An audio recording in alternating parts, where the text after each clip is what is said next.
Hello guys, स्वागत है आपका सुपर एजुकेशन हब में। हमने बेसिक अकाउंटिंग टर्म्स की एक सीरीज़ स्टार्ट की हुई है जिसमें आज हम अपने कुछ पॉइंट्स को कवर करेंगे। तो चलिए देखते हैं अपने पॉइंट्स को। Sales accounts, sales of goods. मैंने आप लोगों को बताया हुआ कि गुड्स होते क्या हैं। देखिए, जिस चीज़ में बिजनेसमैन डील करता है, जिस चीज़ का भी बिजनेस करता है, उसी को बोलते हैं गुड्स। तो सेल्स ऑफ गुड्स, उन गुड्स की अब सेल्स कैसे होती है? दो तरीके से सेल्स होती है, कैश बेसिस से होती है और क्रेडिट बेसिस से होती है। कैश बेसिस का मतलब होता है कि जब बिजनेसमैन अपने गुड्स को सेल करता है तो उसके बदले उसको कैश मिल जाता है, मतलब सामान बेचा, पैसे मिल गए, तो वो तो होती है कैश बेसिस से। अब देखिए, क्रेडिट बेसिस से कैसे होती है सेल। मतलब क्रेडिट बेसिस का मतलब होता है कि आपने सामान दिया उधार पर। उधार पर देने का मतलब क्या होता है कि आपने सामान दे दिया लेकिन बदले में भी पैसे नहीं मिले हैं, तो उसी को बोलते हैं credit basis sale. Goods sold on credit to Mohit, Rohit, Ravi, Avi. मतलब आपने अपने कस्टमर्स को सेल की हुई है, तो जो आपने अपने कस्टमर को सेल की हुई है, गुड्स की सेल की हुई है उधार पर, तो ये जो आपने अपने कस्टमर को उधार पर सेल किया हुआ है, तो जो आपके कस्टमर हैं, जो आपको पैसे वापस करेंगे, सेल आपने की है, बदले में वो पैसे वापस करेंगे, तो अकाउंटिंग टर्म्स में क्या होता है, उनको एक नाम दे दिया जाता है डेटर्स का। ये डेटर्स का नाम क्यों दे दिया जाता है? ये जो आपके कस्टमर है, इनका नाम एक दे दिया जाता है डेटर्स। क्यों दे दिया जाता है? जैसे कि फर्म है, फर्म के अंदर इतने सारे कस्टमर्स होते हैं जो सामान उधार पर लेते हैं, तो क्या सबका नाम याद रखना पॉसिबल है? नहीं ना। तो इसीलिए उन सबको एक नाम दे दिया जाता है डेटर्स का, कि हमारे डेटर्स हैं, इनसे हमको पैसे लेने हैं, तो इसलिए उनको नाम दे दिया जाता है डेटर्स। ठीक है, तो चलो डेटर्स को देखते हैं एक डेफिनेशन से। Debtors are person to whom firm enterprise has sold goods on credit basis in ordinary course of business। मतलब डेटर्स वो पर्सन होते हैं जिनको फर्म सोल्ड करता है गुड्स या फिर सर्विस क्रेडिट बेसिस पर, मतलब उनको उधार सामान या सर्विस वो सेल करता है ऑर्डिनरी कोर्स ऑफ बिजनेस पे, अपने जो बिजनेस का कोर्स है उसमें उसको सेल करता है। मतलब जब बिजनेसमैन गुड्स को उधार पर सेल करता है अपने कस्टमर को, उन कस्टमर को जिनसे उनको पैसे वापस लेने हैं, उन्हीं को बोलते हैं डेटर्स। ठीक है, अब देखिए, इसमें जो डेटर्स होते हैं, डेटर्स का नाम क्यों दिया है यहाँ पर? डेटर्स का नाम इसलिए दिया है क्योंकि जो डेटर्स है ना, क्योंकि हम हर एक बंदे का नाम याद नहीं रख सकते। बिजनेस में, फर्म में इतने सारे होते हैं जो हमारे, जिसको उधार पर सामान दे दिया जाता है, तो इसलिए उसको एक सेपरेट नाम दे दिया है, उन्हीं को बोलते हैं डेटर्स। हमारा नेक्स्ट पॉइंट है बिल्स रिसीवेबल। बिल्स रिसीवेबल क्या होते हैं? देखिए, जिनको हमने सामान उधार पर दिया है, जिन कस्टमर्स को, तो ये अभी ये कंफर्म तो नहीं होता ना कि वो हमको पैसे वापस कर देंगे। इस बात की तो कोई गारंटी नहीं होती ना कि वो पैसे लाके हमको वापस कर देंगे जितना उन्होंने सामान लिया है। तो उस कंडीशन में क्या होता है कि कंपनी के पास, फर्म के पास अपना एक प्रूफ होना चाहिए कि हमने इसको सामान, अपने कस्टमर को सामान दिया है। प्रूफ इसलिए होना चाहिए कि अगर उसने, सामने वाले ने, हमारे जो कस्टमर है, उसने मना कर दिया कि मैं पैसे नहीं दूंगा या मैंने आपसे सामान ही नहीं लिया है, तो उस कंडीशन में, उस केस में कंपनी के पास, फर्म के पास रिटर्न में एक प्रूफ होगा कि दिखाने के लिए एक प्रूफ होगा कि वह इस कस्टमर ने हमसे सामान लिया है। तो ये जो बिल्स रिसीवेबल होता है ना, ये एक लीगल पेपर होता है। ठीक है, it means a bills of exchange accepted by the debtors. एक बिल होता है जिसको एक्सेप्ट करता है debtors, the amount of which will be received, जो अमाउंट रिसीव होना है ऑन अ स्पेसिफिक डेट, एक स्पेसिफिक डेट पर जो अमाउंट रिसीव होना है। ठीक है, इसको हम एग्जांपल से देखते हैं क्योंकि ये तो एग्जांपल से ज़्यादा अच्छा समझ में आएगा। देखिए, फर्म है, एक फर्म है, फर्म ने क्या किया, गुड्स सोल्ड किया है रिंकी को। रिंकी क्या है, फर्म की कस्टमर है, फर्म की कस्टमर है, रिंकी सामान लेने के लिए आई है, कुछ गुड्स लेने के लिए आई है, तो उसको फर्म ने सामान दिया है ऑन क्रेडिट पर ₹4,10,000। मतलब फर्म ने रिंकी को 10,000 रुपये का सामान उधार पर दिया है। तो रिंकी फर्म के लिए क्या है? डेटर्स है। रिंकी फर्म के लिए क्या है? डेटर्स है कि फर्म ने रिंकी को सामान दिया 10,000 रुपये का उधार पर, तो रिंकी पैसे वापस करेगी, 10,000 रुपये पैसे वापस करेगी ना। तो फर्म के लिए रिंकी क्या है? डेटर्स है। डेटर्स मैंने क्या बताया था डेटर्स वो होते हैं जो वो कस्टमर्स होते हैं जो उधार पर सामान लेते हैं और बाद में पैसे वापस करते हैं, तो वो क्या होते हैं, डेटर्स होते हैं।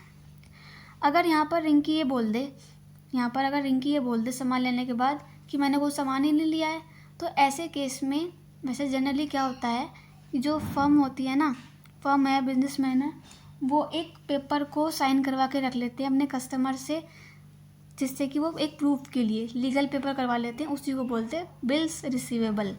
तो फर्म ने क्या किया, रिंकी ने बोल दिया था मैं 2 महीने के बाद पेमेंट करूँगी, तो अभी मेरे पास पैसे नहीं है, मैं 2 महीने के बाद पेमेंट करूँगी।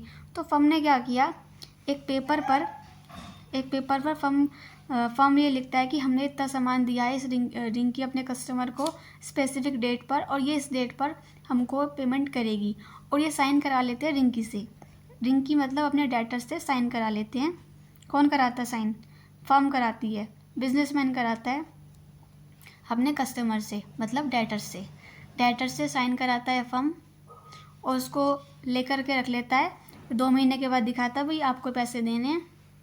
तो इस पेपर को, ये जो पेपर होता है ना, ये पेपर होता है लीगल पेपर का मतलब है कि इसको दिखा करके अगर ये रिंकी मना करती है कि भाई हमने कोई सामान नहीं लिया है, हमने मतलब कोई गुड्स नहीं लिए हैं, तो ऐसी केस में फर्म के पास राइट होता है कि वो उसके ऊपर लीगल एक्शन कर सके। तो लीगल एक्शन करेगा तो उसके पास कोई प्रूफ भी तो होना चाहिए ना फर्म के पास, तो ये प्रूफ के तौर पर एक काम करता है, ये लीगल पेपर होता है। ओके, आई होप आपको ये समझ में आ गया होगा क्या होता है बिल्स रिसीवेबल।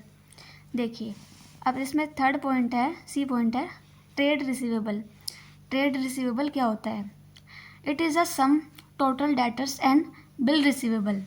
ये टोटल सम होता है किसका? डेटर्स और बिल रिसीवेबल का।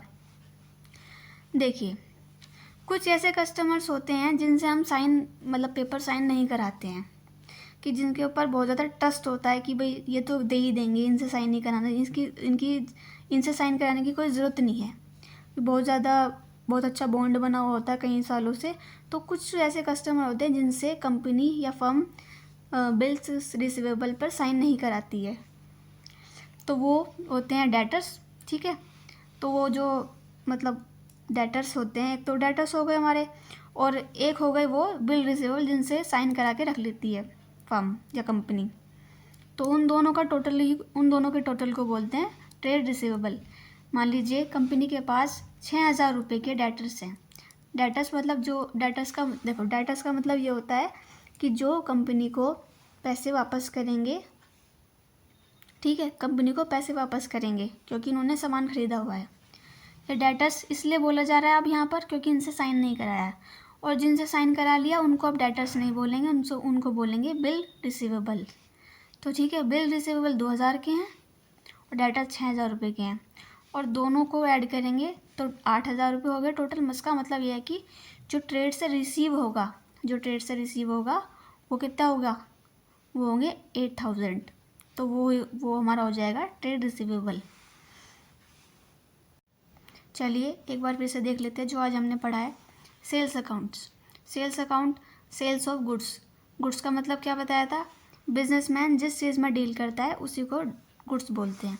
ठीक है, जो सेल होती है गुड्स की वो 2 तरीके से हो सकती है, कैश बेसिस से होती है और क्रेडिट बेसिस से होती है। कैश बेसिस का मतलब होता है कि जो सेल की जा रही है उसके बदले में पैसे मिल रहे हैं। ठीक है, क्रेडिट बेसिस का मतलब होता है कि उधार पर सामान दिया जा रहा है। जिनको सामान दिया जा रहा है वो कस्टमर बहुत सारे होते हैं, तो उनको एक नाम दे दिया जाता है, उसी को बोलते हैं डेटर्स। मान लीजिए कंपनी के 1,000 कस्टमर हैं, 2,000 कस्टमर हैं, तो सबके नाम याद रखना पॉसिबल नहीं है, तो इसलिए उनको एक नाम दे दिया जाता है कस्टमर। जो कस्टमर्स होते हैं उनको नाम दे दिया जाता है डेटर्स। ठीक है, जब डेटर्स से एक बिल साइन करा के रख लिया जाता है उसी को बोलते हैं बिल रिसीवेबल। डेटर्स बताया था मैंने, डेटर्स क्या होते हैं? डेटर्स पर्सन होते हैं, वो पर्सन होते हैं जिनको सामान दे दिया जाता है उधार पर। ठीक है, देखिए बिल रिसीवेबल क्या होते हैं? एक बिल होता है, एक लीगल पेपर होता है जिस पर क्या होता है कि फर्म साइन करा के रख लेती है अपने डेटर्स से, कि एक लीगल डॉक्यूमेंट की तरह यूज़ करती है फर्म उसको जो बिल रिसीवेबल है ना, इस बिल को लीगल डॉक्यूमेंट की तरह यूज़ करती है। किस कंडीशन में? उस कंडीशन में जिस कंडीशन में कस्टमर पेमेंट करने से मना कर दे। ओके, तो वो हमारा होता है बिल रिसीवेबल। चलिए ट्रेड रिसीवेबल देखते हैं। ट्रेड रिसीवेबल एक सम होता है किसका, टोटल डेटर्स का एंड बिल रिसीवेबल का।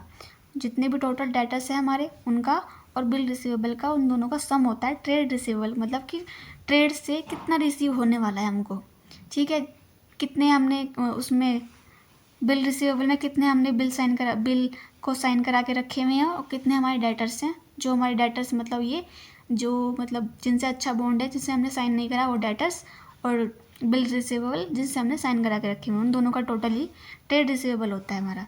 आई होप आपको ये वीडियो समझ में आई होगी, अच्छी लगी होगी। तो आप लाइक शेयर कमेंट ज़रूर करें और हमको ये बताएं कि आपको और किस टॉपिक पर वीडियो चाहिए, या फिर आप कुछ इम्प्रूवमेंट करवाना चाहते हैं तो आप कमेंट सेक्शन में हमें सजेस्ट कर सकते हैं।